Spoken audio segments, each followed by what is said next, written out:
Hello. Hello. James and Jess's half hour. Woo! Yeah. And the crowd goes wild. Yeah. We're on our way to 100 and it's 92, my birth year. Woo-hoo. Oh, true. Oh my God. Like, who would have thought? Like, I say this every podcast, but who the fuck would have thought we'd be here, episode 92, when I didn't think we'd get past episode 1, you know? Me too. Who would have thought? 92 episodes done and dusted. And we've got a really good topic this week. We do. It's the topic everyone's been waiting for. Yeah. So do you want to talk about your tarot experience and the reading and what you took from it and all that kind of jazz? Sure. So people, I went and saw a tarot reader because I've got all the cards in the world. Yeah. I've got the normal tarot cards. I've got all these advice cards. And I was just like, for this topic, I'm going to go see one.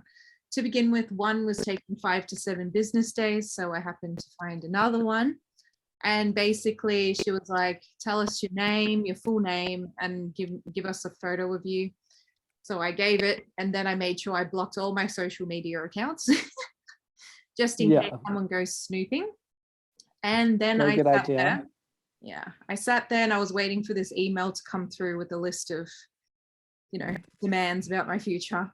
And she was just like, she asked me one question before she gave me like the Word document. And she was like, where do you work? And I said my industry. And then she eventually came with the Word document. It was basically like, oh, you do this, you're going to sign documents, you're going to do this, that, and everything. And then in my head, I was like, personally, I already know what I'm doing in my industry. And I know what the steps are. But to keep an open mind, to be a clear vessel for this, I was just like, okay. So it sounds like I'm going to be in the same industry in the future. Great. And then she was like, so you're going to, it's really hard right now for you, but it's going to get better. Also something else I could have, thought of, but it was a flop to say the least. It was a flop. So and you didn't have a very good experience. No, maybe I should have waited for the 5 to 7 day one, but that was a flop. But in the past, when I couldn't find a job, this would have been a couple of years back, I remember this person was like, you're going to apply for all these jobs and one's just going to strike. And I remember thinking, well, of course, like that's what happens when you get a job. And then she goes, the red, the top of the application form is going to be red, and it's going to be the writing as to what areas to fill are going to look like this, this, and this. This section is going to look like bold and in italics and all of that. And I was like, right. And then about 2 years later, I was applying for a role and something was just like, why does this look so bloody familiar? And then I looked at it and I was like, oh my God, it's what that woman had said. And I was like, holy crap. So that was accurate. It was scarily accurate. But the rest of the reading was basically like, you're going to meet someone and then all of a sudden you're going to know and you're going to meet this person at work. It's going to be a bumpy ride, all of that. And then she was just like, you're going to see this person at a bar. And this had actually happened to me. Like, of course I'm going to be at a bar, like for work drinks or whatever. But what she was describing was quite accurate. I've yet to see the results, but I'll keep you posted. But I've done about maybe 4 tarot card readings in my life, because at the end of the day, I'm always like, oh, you're just up until 5 a.m. just thinking about the detail these people go through. And then you think about scenarios of how it's going to happen. And then I'm always like, nah, just whatever's meant to be will be. And then 2 years go by and I'm doing the same shit again, like where I'm seeing a tarot card reader. But it's interesting. Certain people have hit certain marks, and it may be like 5% of what they said came true. The 95% of the other stuff never came true. So it's an interesting thing to deal with, but I firmly believe, and I was telling James before, that no one knows you as much as you do. Follow your gut. Shouldn't have to force an answer from anyone, given relationships, work, or whatever. It should flow naturally. And it's about you adapting to change and then just going with the flow and expecting whatever is meant to happen will happen. So me and James have also said that we adapt to change quite well. And I think it's because we have a good friendship. I think it's just our personalities. We're very positive people. So it's hard for people that are not positive and have been through a lot, is understandable. But yeah, I always come to this realization with tarot cards that just, you follow your gut. As each day goes by, I really feel like the universe gives you signs in order to deal with situations. You just fumble your way through and we'll get through this all together. So that was my experience. It was a shit show of a tarot card reading, but I got a laugh out of it. I got a laugh, and it was cheap. That's good. It was a cheap reading that they give you an answer within 2 hours, and that's the best you could come up with. Yeah. Yeah. Tell us your experience, James. I think everyone's dying for this medium experience. Yeah, so this one was a little bit different to what we were talking about last week. This one is an epigenic, holistic, psychic medium who basically will do a health reading. Obviously, because it's holistic, she can't diagnose. She can only just say what she thinks and give her opinion from a non-medical. You're not allowed to medically diagnose if you don't have a degree, like a medical degree, and what they want. Like the idea that someone can scan your body and pick up on things is just so not what the medical, scientific people would like to think of someone reading chakras and energy and picking up, vibes and all that kind of stuff. Was she in the same room as you? No. So what happens is you send a full body picture, and then you connect with her, and basically my experience was that from when I ordered it until my reading, I did have a sensation that someone was kind of scanning me in kind of a tingling kind of sensation of like being observed.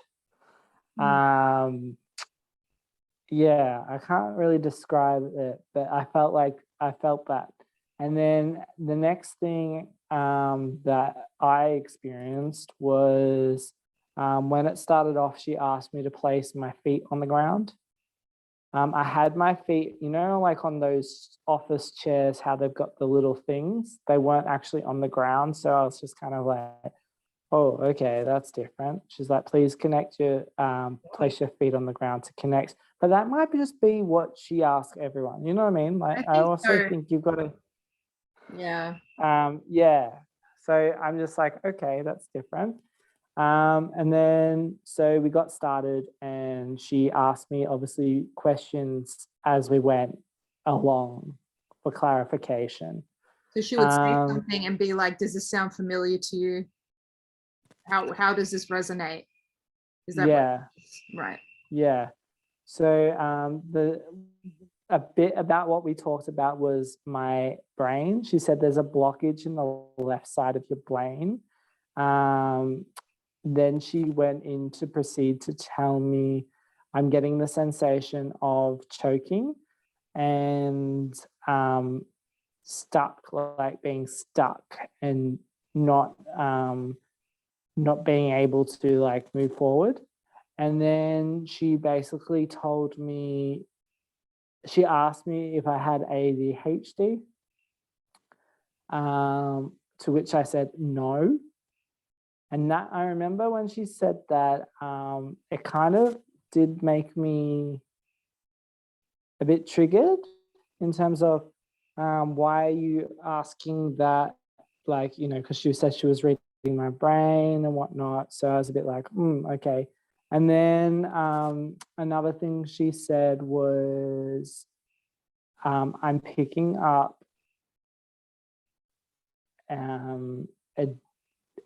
addiction. So yeah, that was like two big themes that she kind of addressed, and she addressed in terms of how to get more balanced and what to eat and what not to eat. She picked up, obviously, that I eat a lot of pizza and pasta. But all of this, I do feel like we've got to take with a grain of salt, because it's very, how many people do we know that, have pizza and pasta? Quite a few, you know what I mean? So like, that was the biggest thing to me, is that, yes, she did pick up on these things. But it's also funny that in the days leading up to it, I was like, I think she's going to ask me to quit alcohol, pizza, and kebabs. But yeah, so which she pretty much did. And then the other ones were obviously with my stomach, where she was talking a lot about that kind of thing. And she was talking about how they're related, and how obviously to find some balance, she was suggesting obviously a detox from alcohol and a detox from those types of foods, which resonated with me. And a little bit about what she said in the masking of if I do. But the biggest thing is I don't have a formal diagnosis of ADHD. So obviously I need to go see a professional doctor in order to get proper diagnosis to see if that is actually what I have. But I found it very interesting, eye-opening, and I don't know, like straight after I was like, oh my God. And then, a lot of like breakthroughs, and like this afternoon discussing it and everything. Very, very interesting. Like, and also just the sensation of like feeling like you're being scanned was pretty cool. And yeah, so she did pick up on a fair bit of intuitive kind of stuff. Like in terms of my stomach stuff, I was like, that resonated a lot, and were like some of the symptoms that I have. And she basically was pretty accurate with that. So I was like, oh, okay, I think she's, in tune with this kind of stuff. But also at the same time, it's like a lot of people suffer from these conditions. So, yeah, it raises a lot of these people, it raises more questions than you have like answers. 100%. Yeah. It raises, and I am a bit of a skeptic sometimes. Yeah. So the more I've thought about it, I'm like, am I being skeptical a little bit? But I'm also excited just to do the detox, like I said. A bit of change never hurt anyone. So giving up alcohol, detoxing is going to be, has health benefits and all that kind of stuff. So it'll be good. And also eating more healthy, removing some, foods that are shown not to be as good for you. Yeah. It's one hell of an experience though. But yeah, it makes you think, and then you start micro-analyzing. Because I have that habit. I micro-analyze, and then I'm just like, what does she mean by that? What? Like, yeah, it's interesting. It's interesting. Definitely. We'll see in time. But that was basically my experience. Yeah. And everyone has different experiences. So one of my colleagues wants to get it done. So it'll be interesting to see, both of my colleagues want to get it done. So it'll be interesting to see what they have to say. Because I do think that your experience is very interesting, what your experience was in the moment, what your experience is in the future, what resonated and what didn't resonate in the meeting, in like, the reading. And I just found it very fascinating. It's hard, very informative though. Whether people that we ask, whether if you want to look at it spiritually, whether their energy just isn't on the same frequency as mine or yours, and they're actually interpreting it another way than you are. So it's like what you said, like maybe you're just passionate. Maybe you just need a bit more time to understand. Yeah, if you just take those steps in order to figure yourself out, I think your gut instinct will kick in. Yeah, totally. I 100% agree with you. Yeah. Also, I said to my colleague, I said, I've always had a very active mind. Like my mind goes from one conversation to another thought, and they can be completely separate, but they're interconnected in my head. So Yeah. then I'm trying to tell someone a story, but I'm going in a very roundabout kind of way to Nothing get wrong with that. Maybe you're just to the explaining in point. And detail. that's what I wanted to say, is that, like, who's to say that that's not who I am innately? Like, that's all I've remembered, and this is normal to me. It's Yeah. normal to me to be jittery. This is my state. And then other people are like, no, you're too anxious. It's anxiety. And I'm like, is it anxiety if this is all I've known? Yeah. It's very hard to, like, what is normal? It's like, define and normal. and what is your is normal? your homeostasis? Yeah, what is your homeostatus? Your body resting level might be different to someone else's resting level. That's why I'm just kind of like, it's so tricky, these subjects. Yeah. It's very tricky, but there are professionals. Yeah. So it's trying to find your own, you get to a point where something really resonates and you find the answer and you're just like, oh, and it always comes to you in the moment when you think about something else.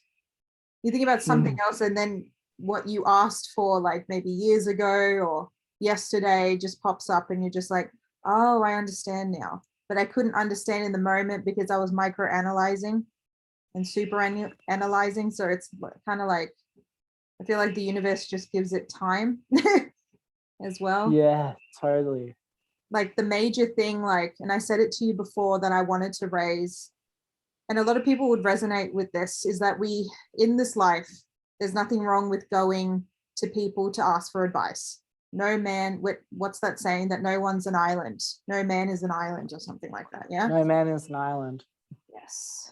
And it's you need to, as the time has gone by, I've noticed that in the past for me, and one of the big lessons I've learned is that no matter who it is, if your friends and the people that you surround yourself is pivotal to your success.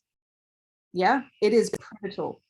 And if those people that you are seeking advice from, their lives are not going upwards, or they're stagnant, or they're not actively trying to find a way to improve and do something good for themselves, if you go to those people for advice, I have learnt 100% that it is the wrong advice. And you should never go to people whose lives are not something that aspires to be great.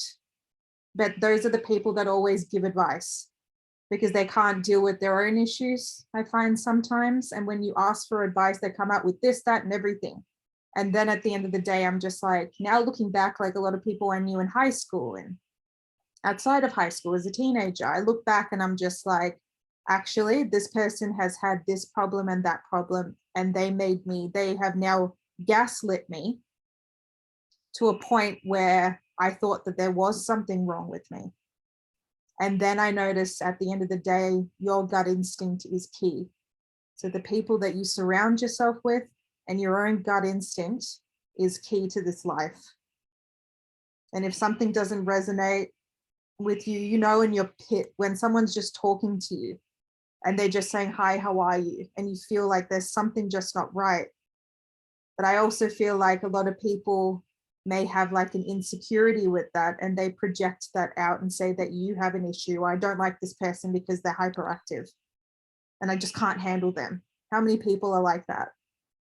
But if you actually find a method to all of it, you're like, okay. So it's hard, like as a teenager, when you're growing up trying to discover who you are, it's very hard. And sometimes you just need to just bow out and just do your own thing for a bit. And then you start, if you wanted to go back to those people, then you notice a real trend. Like that happened to us a couple of weeks ago when we went to one of our friends' house. And you're just like, oh, okay. I started to notice a lot of things that I would have not noticed as a teen. Mm. And you're just like, oh, okay, this is the reason now. I can like analyze it now with like an adult head, and it's okay. Take it with a grain of salt, continue. But you're like, as a teenager, you look at these moments and you're just like, is there something wrong with me? Like, well, like how much of this life is all about self-care and setting goals for yourself to improve and to just be happy? But a lot of people rely on a relationship or a partnership or a friendship or any ship to get that gratification. But how much of it is just you? You know? But yeah, I've noticed like the people that their lives are not mirroring what they're saying to me always produce the wrong information and guidance. And I mentioned this to my mum as well. And I was just like, this person's trying to give us advice, but look at what their lives have become and what they're just like demanding for us to listen. And I'm just like, no. And saying no too, how important it is to say no if something doesn't feel right. No. I think like 27 Dresses, that movie highlights that when he calls her out, it was like, you always say yes when you should be saying no, because we don't want to rock the boat. And how important it is to rock the boat in order for us to be heard and seen and known in the workplace, in our personal lives. Like, we want to say yes to please instead of no when it should be no. When you don't want to do something, it's better just to be honest and say no. Yeah. And a lot of people, I think, push it down to please society. And then they feel like shit, but they're just like, oh, but I have to feel like shit because this is what's expected of me. No. But it's a hard lesson to learn if someone that's like an elder or a parent or a family member doesn't tell you. Like my parents told me, and to just think about it, like it'll make sense. Like how important it is to have those conversations with the right people. But to figure out who those right people are, that's the whole journey. Yeah. Yeah. And I feel like with me, I always had that from day one. I was very open. If I'm emotional, I'm emotional. I'm going to cry in front of your face. And a lot of people were just like, oh my God, like she's playing up again. Like she's really like emotional. I can't be bothered with this. When it's because you have your wall up so high and you have a mask on. I'm the one with the problem. At least I'm being open that this is how I feel. And a lot of people can't handle that. I'm an emotional person. And it's like, I know I am. And I cry in front of everyone or wherever I want. I don't hide it. Something's going to come out, something's going to come out. And I feel like that's like therapeutic for me, where a lot of people are just like, yeah, okay. And then they just bottle it up. And then when something slight ticks them off or whatever, they just explode. Very true. It's good to have a little cry. Good to show your emotions. Yeah, there's nothing wrong with that. And the people that say differently need a reality check. And again, those are not the people you should be going to, because they're probably just pleasing society, wearing a mask, lying, can't be trusted. People always show their true colors in the end, though, always. Yeah, I think that's just the way the world works, is that true colors come out sooner or later. Yeah, the truth always prevails in the end. And the people around that got tricked or whatever, they figure it out. It's just trying in the moment to ground yourself and keep calm in order for your ship to come in. I think that's the hardest part. And it's either people are there for you or you're not. If people are not there for you, it's not the right relationship, friendship, workplace, whatever. And make your thoughts known. Don't bottle it up. Because people are worried about themselves, yeah? Everyone's worried about themselves and doing well with themselves, and make your voice known. It's so important. And it's so easy to forget day in and day out. what the hell is the point of being alive if you can't speak a piece? Period. Yeah. But it's been a full-on day for you, James. I guarantee you. It has. I'm pretty tired. Yeah. But an interesting experience. Yeah, definitely. It was very cool. I thought it would have been one of those things that which is good that you've mixed it up, because I didn't know this was a thing. Like, I thought you had to be in a room with someone and they just look at you up and down and they figure out this, that, and everything. Like, they read the energy. But this is like, it's interesting. Even like this tarot card reader, like you can just do it online and they tap into your energy. Like, and then it makes you think, I'm just like, so this black magic thing, you have to sacrifice in order, like, it makes you think like, oh my gosh, like the world just becomes bigger. Like, yeah. Does. World. Yeah. Magic. Do you believe in it? Do you not believe in it? I don't, part of me doesn't want to know. Like, yeah, I think it's just faith, isn't it? You either have it or you don't. yeah. Like with anything, like you walk down the street and if you see something and you're just like, I wish I slept in like 5 minutes more, then I didn't have to experience this. It's just that Benjamin Button, that movie highlights that perfectly. When they're just like, when she, spoiler, so if you don't want to listen to this, pause now.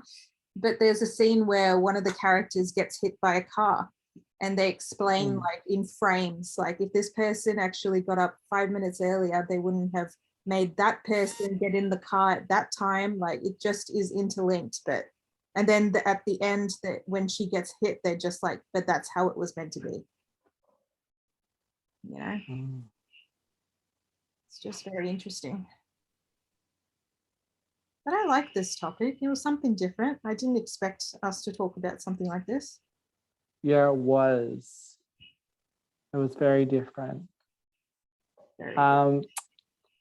I've also got a really interesting topic and some special guests that I want to bring onto the show who are from work. And we want to do a kind of funny episode for you guys next week. I don't want to reveal too much, but it's going to be really fun. And the hint is a bit smelly. So not even I know. Yeah. So. Okay. Thanks for listening. Bye.